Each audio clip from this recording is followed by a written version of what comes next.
በህይወት ውስጥ ዝም ብሎ የሚጠላ ሰው አጋጥሞ ያውቃል? አንተ ምንም ያደረከው ነገር የለም፣ እንዲያውም ለምን እንደሆነ ጉዳዩን እንኳን አታውቀውም። ነገር ግን ቅዝቃዜያቸው ለአንተ ያላቸው ስሜት በደንብ ይሰማሃል። ይህ ደግሞ አይምሮን ያውከዋል። የተሳሳተ ነገር ተናግሬ ይሆን ወይስ መጥፎ ድርጊት ፈጽሜያለሁ? ምንድነው ችግሩ እያልክ ትጨነቃለህ። በዚህ ጊዜ ሁሉም ሰው የሚሰጥ ምክር ዝም ብለህ ተወው፣ ስለማያውቁህ ነው፣ በደንብ እስከሚያውቁ ድረስ ነው። ውሎ አድሮ ያውቁሃል፣ ይለምዱሃል ይሉሃል። ነገር ግን እንደዚህ አይነት ነገር አይሰራም። ምክንያቱም አንድ ሰው ያለምንም ምክንያት ሲጠላ ከበስተጀርባው ሌላ ምክንያት አለ። ነገሩ ካንተ ጋራ ምንም ግንኙነት የለውም። እነዚህ ሰዎች በሙሉ በተመሳሳይ መንገድ ነው የሚንቀሳቀሱት። ተመሳሳይ ባህሪና ተመሳሳይ አካሄድ አላቸው። በትክክል ምን ላይ ትኩረት ማድረግ እንዳለብህ እነሱ የሚያደርጓቸውን 5 የተለያዩ ነገሮችን በግልጽ አሳይሃለሁ። በሚቀጥለው ጊዜ እነዚህ ምልክቶች ስታይ ምን እየተካሄደ እንዳለና ለምን እንደሆነ በትክክል ትረዳለህ። አንድ ሰው ያለምንም ምክንያት ሲጠላ አይምሮ ምክንያቱን ለማግኘት ይፈልጋል። የነገሩን ንግግሮች በአይምሮ ደጋግመህ ታብሰለስላለህ። የራስህን ባህሪ ትመረምራለህ። እንዲሁም ምን ስህተት እንደሰራ ለማወቅ ትጥራለህ። ነገር ግን ዋናው እውነታ ይህ ነው። አንተ ምንም የፈጸምከው ስህተት የለም። እነሱ አንተን የማይወዱበት ምክንያት ከአንተ ድርጊት ጋር ምንም የሚያያይዘው ነገርም የለም። ይልቁንም ነገሩ በሙሉ የአንተ ኃይል ለነሱ ከሚያንጸባርቀው ወይም ከሚወክለው ማንነት ጋር የተያዘ ነው።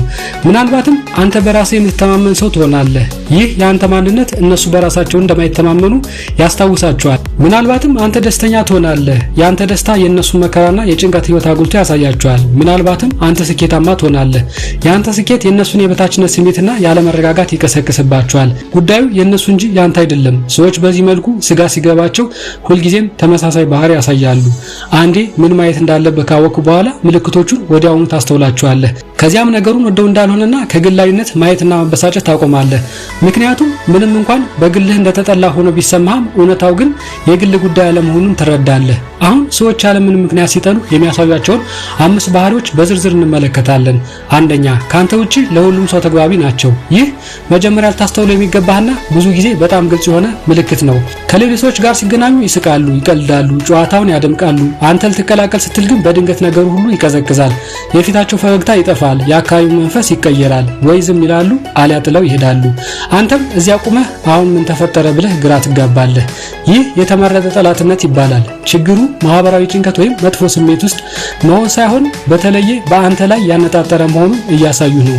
ለምን ይህን ያደርጋሉ? ምክንያቱም ለአንተ ተግባቢ መሆን ማለት አንተ መቀበልና ማክበር ማለት ነው። እነሱ ደግሞ ይህን ማድረግ አይፈልጉም። አይምሯቸው አንተን እንደ ስጋት ስለሚያይ ሆን ብሎ ርቀት ይፈጥራል። ከሌሎች ጋር ያላቸው ጥብቅ ግንኙነትና ካንተ ጋር ያላቸው ቅዝቃዜ ሲነጻጸር ነገሩ ሆን ተብሎ የሚደረግ መሆኑን ያስታውቃል። እንድታስተውለውና የተገለልክ ሆኖ እንዲሰማህ ይፈልጋሉ። ይህ የኃይል የበላይነትን ለማሳየት የሚደረግ ሙከራ ነው። አንድም ቃል ሳይናገሩ አንተን ዝቅ አድርገው እንዲሰማህ የሚያደርጉት መንገድ ነው። ይህንን አካሄድ ስታይ የእነሱን ተቀባይነት ለማግኘት አትሩጥ፣ ትኩረታቸውን ለማግኘትም አትጣር። ዝም ብለህ የጨዋታ ካርዳቸውን እንዳሳዩ ብቻ ተረዳ። ነገሩ አንተ የማይወደድ ሰው ስለሆንክ ሳይሆን እነሱ የበታችነት ስሜት ስለገባቸው ብቻ ነው። ሁለተኛ፣ ካንተ ጋራ የአይን ግንኙነት አይኖራቸውም። ይህ ምልክት ረቂቅ ቢሆንም በሁሉም ቦታ ይስተዋላል። ስታናግራቸው ፊታቸውን ያዞራሉ፣ ስልካቸውን ያያሉ፣ ብቻ አንተን ከመመልከት ውጭ ያለ ማንኛውም ነገር ያደርጋሉ። በቡድኑ ስትሆን ከሌላው ሰው ሁሉ ጋራ አይን ላይን ይተያያሉ። ነገር ግን አንተ የመናገር ተራ ሲደርስ አይኖቻቸው ሌላ ቦታ ይሸሻሉ። ይህ ሆን ተብሎ የሚደረግ መሸሽ ነው። የአይን ግንኙነት ክብርን ያሳያል። እንዲሁም አይሃለው እየሰማሁ ነው የሚል መልእክትን ያስተላልፋል። ስለዚህ አንድ ሰው ለአንተ የአይን ግንኙነት ሲነፍግህ ያንን ክብር የመንፈግ ጉዳይ ነው። ለአንተ ትኩረት መሰጠት እንደማይገባ አድርገው እየያዙ ነው። ከዚህ በስተጀርባ ያለው ስነ ልቦናዊ እውነታ ደግሞ ይህ ነው። አንተን ቀና ብሎ ማየት ማለት አንተን ዋጋ እንዳለውና ለነገሩ እንደሚመጥን ሰው አምኖ መቀበል ማለት ነው። እነሱ ደግሞ ይህንን ማድረግ አይፈልጉም። ምክንያቱም በአእምሯቸው ውስጥ አንተ ለነሱ ተፎካካሪ ወይም ስጋት ነህ። ስለዚህ የአንተ መኖር ወይም ማንነት እውቅና ለመስጠት የአይን ግንኙነት ይከለክሉሃል። ነገሩ በጣም የተጋነነ ሊመስል ይችላል። ነገር ግን ከግንዛቤ በታች በሆነው የአእምሮ ክፍል ወይም ሳብኮንሽስ ክፍል ውስጥ በትክክል እየተካሄደ ያለው ይሄ ነው። አንድ ሰው ከሌሎች ጋር እየተገናኘ ከአንተ ጋር ግን ወጥ በሆነ መልኩ የአይን ግንኙነት የሚሸሽ ከሆነ ይህ ትልቅ ማስጠንቀቂያ ምልክት ነው። ጮክ ብሎ ሳይናገሩ አንተን የመጥላታቸውን ምልክት እያሳዩ ነው። ሶስተኛ፣ ያንተን ሐሳብ ወይም አስተዋጽኦ ያጣጥላሉ ወይም ቸል ይላሉ። ይህ ባህሪ በስራ ቦታ ወይም በቡድን ስብስብ ውስጥ በብዛት ይስተዋላል። አንድ ሐሳብ ታካፍላለህ፣ እነሱ ግን ቸል ይሉታል። ምንም ምላሽ ሳይሰጡ አንተ ምንም እንዳልተናገርክ አድርገው ይቆጥሩታል። ከዛም ከተወሰነ ደቂቃ በኋላ ሌላ ሰው በትክክል አንተ የተናገርከውን ተመሳሳይ ሐሳብ ይሰነዝራል። በዚህ ጊዜ ግን በድንገት ሁሉንም ነገር በደስታ ይቀበሉታል። ዋው! አዎ፣ ይሄ በጣም ድንቅ ሐሳብ ነው፣ እሱን እንተግብረው ይላሉ። አንተ ግን እዚያው ተቀምጠህ ይሄን እኮ አሁን እኔ ተናግሬው ነበር ብለህ ትገረማለህ። ይህ ማህበራዊ እውቅና መንፈግ ይባላል። ያንተን አስተዋጽኦ እሴትና መገኘትህን ለማሳነስ ሆን ብለው እውቅና ለመስጠት አሻፈረኝ ይላሉ። ለምን? ምክንያቱም አንተን አምኖ መቀበል ማህበራዊ አመኔታ ስለሚሰጥህ ነው። በአእምሯቸው ደግሞ አንተ ያንን ክብር እንድታገኝ አይፈልጉም። አንተን አላስፈላጊ አድርገው ማሳየት ከቻሉ በእርግጥም አላስፈላጊ የምትሆን ይመስላቸዋል። ስለዚህ ሐሳብህን ያጣጥላሉ። ተናግረህ ሳትጨርስ ያቋርጡሃል። እንዲሁም የተናገርከው ነገር ምንም ዋጋ እንደሌለው አድርገው ይንቀሳቀሳሉ። ሐሳቡ በጣም ጥሩና ጠቃሚ መሆኑን እንኳን እያወቁ ይህንን ያደርጋሉ። ምክንያቱም ዋናው ጉዳይ ስለ ሐሳቡ ጥራት ሳይሆን አንተ በእነሱ ምስጋናና እውቅና እንዳታገኝ ማረጋገጥ ስለሚፈልጉ ነው። በክፍል ውስጥ ያለውን ትልቁን ችግር እንኳን ብትፈታው ይህ ነገር ብዙ ጊዜ ሲከሰት ታያለህ። ሐሳቡ ካንተ የመነጨ እስከሆነ ድረስ እውቅና አይሰጡትም። ሌላ ሰው እስኪናገሩ ይጠብቃሉ። አሊያም ያንተን ሐሳብ አሻሽለው ወይም ቀይረው እንደራሳቸው ሐሳብ አድርገው ያቀርቡታል። ወይም ደግሞ ምንም እንዳልተባለ ሁሉ ዝም ብለው ያልፉታል። የነገሩ በጣም የሚያበሳጨው ክፍል ደግሞ ድርጊቱ በጣም ረቂቅ ስለሆነ ሌሎች ሰዎች ላያስተውሉት ይችላሉ። አንተ ግን ታስተውለዋለህ። በደገሙት ቁጥርም በውስጥ ይሰማሃል። ይህ ነገር ከአንድ ሰው ላይ ደጋግሞ የሚከሰት ከሆነ በአጋጣሚ የመጣ ሳይሆን ሆን ተብሎ የሚደረግ ነው። በዛ አካባቢ ያለህን ተጽዕኖ አስፈላጊነት ዋጋህን ለማሳነስ እየሞከሩ ነው። የነገሩ አስከፊው ጎን ደግሞ በራስ ላይ ጥርጣሬ እንድታሳድር ሊያደርግ መቻሉ ነው። ምናልባትም ሐሳቦች ያን ያክል ጥሩ አይደሉም መሰል ወይም ደግሞ በቂ አስተዋጽኦ እያደረግኩ አይደለም እንዴ ብለህ ማሰብ ትጀምራለህ። እናም እነሱ በትክክል እንድታስብ የሚፈልጉት ይህንኑ ነው። በጭራሽ ልብ ውስጥ እንዲገባ ትፍቀድለት። የእነሱ ማጣጣል ያንተን እውነተኛ ዋጋ በፍጹም አይገልጸውም። አራተኛ፣ በሌለህበት ስለ አንተ ያወራሉ። ስለዚህኛው ምልክት ብዙውን ጊዜ የምሰማው ከሌሎች ሰዎች ነው። በስተጀርባ ስለ አንተ ያወራሉ። አስከፊ የሆነ ነገር ላይናገሩ ይችላሉ። ነገር ግን በሌሎች ዘንድ የአንተን ስም ለማጠልሸትና የጥርጣሬ ዘር ለመዝራት የሚበቃ ወሬ ያሰራጫሉ። ለምሳሌ አዎ፣ እኔ እንጃ፣ ጥሩ ሰው ይመስላል፣ ግን የሆነ የማይመች ነገር አለው። በጣም ይለፋል አይደል? መሞከሩ ጥሩ ነው፣ እኔ ግን ብዙ አልተማመንበትም የሚሉ ቃላትን ይጠቀማሉ። እንዲህ ያሉ ግልጽ ያልሆኑ ትችቶች ሌሎች ሰዎች በአንተ ላይ ጥያቄ እንዲያነሱ ለማድረግ በቂ ናቸው። ይህ የስም ማጥፋት ሴራ ይባላል። እነሱ አንተን በቀጥታ ማጥቃት አይችሉም፣ ምክንያቱም ምንም እውነተኛ ምክንያት የላቸውም። ስለዚህ በምትኩ ስምህን ለማጠልሸት ይሞክራሉ። በሌሎች ሰዎች አእምሮ ውስጥ ጥርጣሬ ዘር ይዘራሉ። ተጠራጣሪ፣ አስመሳይ ወይም ለታይታ የሚጥር ሰው አስመስለው ያቀርቡሃል። ለምን ይህን ያደርጋሉ?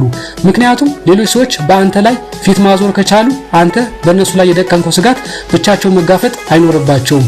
ይህ የማግለል ስልት ስጋቱን ለይቶ ማግለል ይባላል። ሌሎች ሰዎች አንተን እነሱ በሚያዩበት መነጽር እንዲያዩ ያደርጉሃል። የነገሩ ክፋት ደግሞ ሄደህ ስትሞግታቸው ምንም እንዳላረገ ሰው ንጹህ ሆነው መቅረባቸው ነው።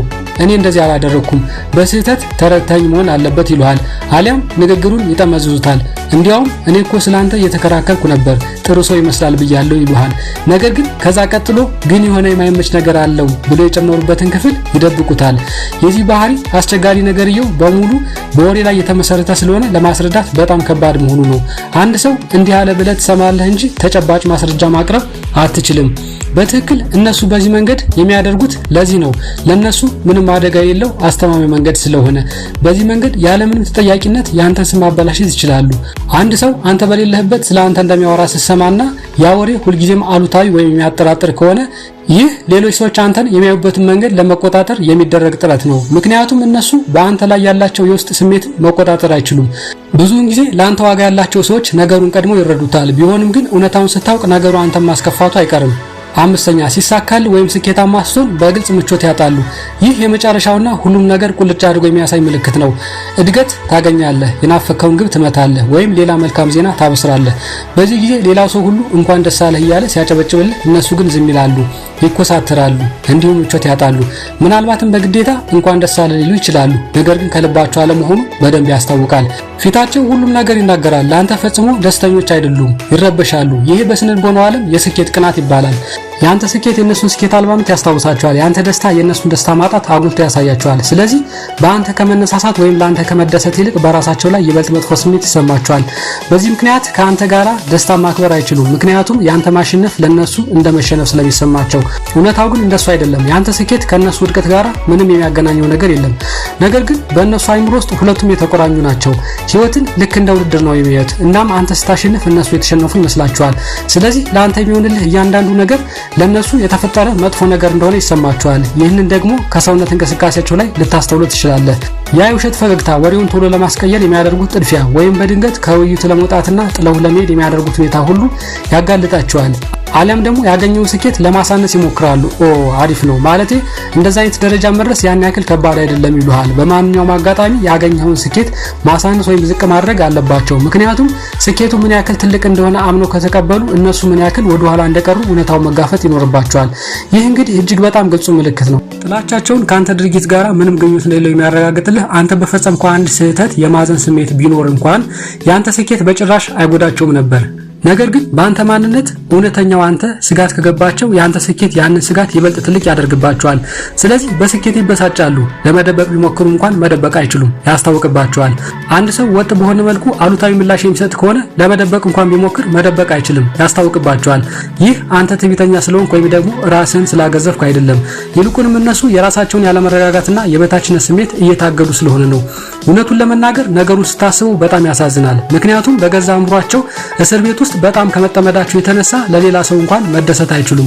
አሁን ሰዎች ይህንን ሁሉ ለምን እንደሚያደርጉት ልንገር። ነገሩ በሙሉ ወደ አንድ እውነታ ይጠቃልላል። እሱም በራስ አለመተማመን ወይም ኢንሴኪዩሪቲ ነው። አንድ ሰው በራሱ ሲተማመንና ውስጣዊ ሰላም ሲኖረው ያንተ መገኘት በጭራሽ ስጋት አይሆንበትም።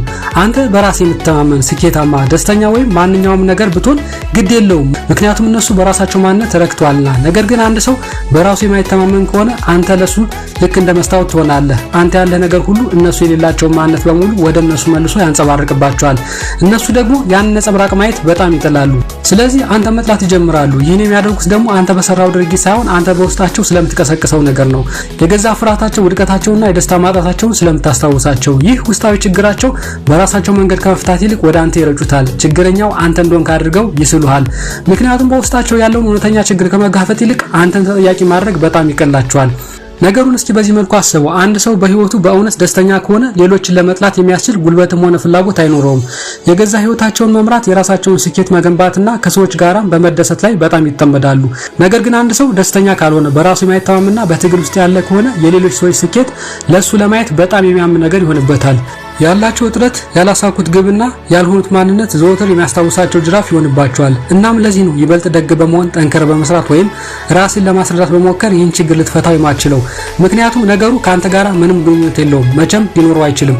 በዚህ ዓለም ላይ እጅግ በጣም ደግ ሰውን የምትረዳና እውነተኛ ሰው ብትሆን እንኳን እነሱ አንተን የሚያወዱበት ምክንያት አያጡም። ምክንያቱም ዋናው ችግራቸው ያንተ ባህሪ ሳይሆን የእነሱ ውስጣዊ ትግል ነው።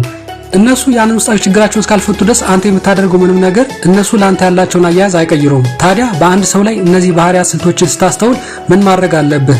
መጀመሪያ ትኩረታቸውን፣ የእነሱን ተቀባይነት ለማግኘት መሞከርን አቁም። አንድ ሰው በስሜት ከተያዘበት እስር በምክንያትና በእውቀት ልታወጣው አትችልም።